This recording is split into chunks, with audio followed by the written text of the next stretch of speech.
Hello, this is Darcy from Tilted Quilt. I had a little camera function, so I have some of the pieces stitched together because I was partway through the video when it crapped out.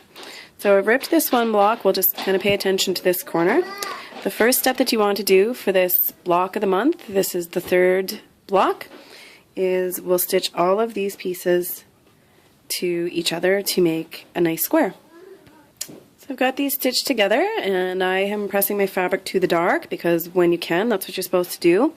You could lay these out anyway. You could lay them, you know, so that your triangles are there, your light ones are in, your dark ones are in, whatever way you choose. I chose for mine to have the dark in for no other reason than that's what I wanted. So the next step to this is we will take a side of these triangles and sew them to the side, and you can see I've got some of them done. So I'll just stitch this down and we'll be right back. And now we have a piece that looks like this. I pressed to the triangle, and now we'll stitch these triangles to from here to there on the other side of our squares. So this is what it will look like, and again I'm just pressing them to the triangle.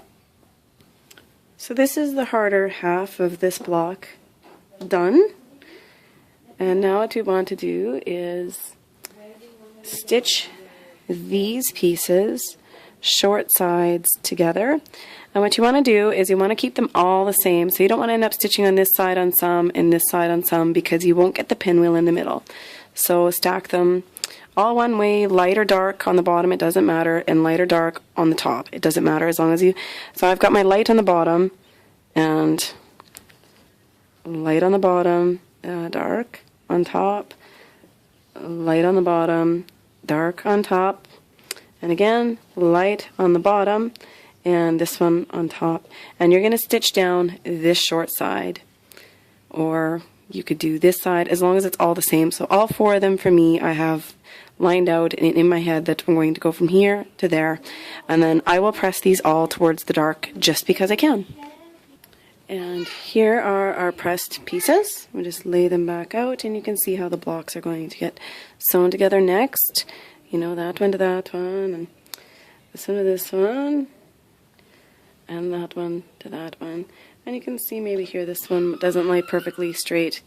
I'll give it a little bit of influence with the iron and some fast press, and it'll stitch on nicely. So I'm just this way, and then we'll stitch from here down the same, but I like this fabric on the bottom because it's less seams to sneak under my foot.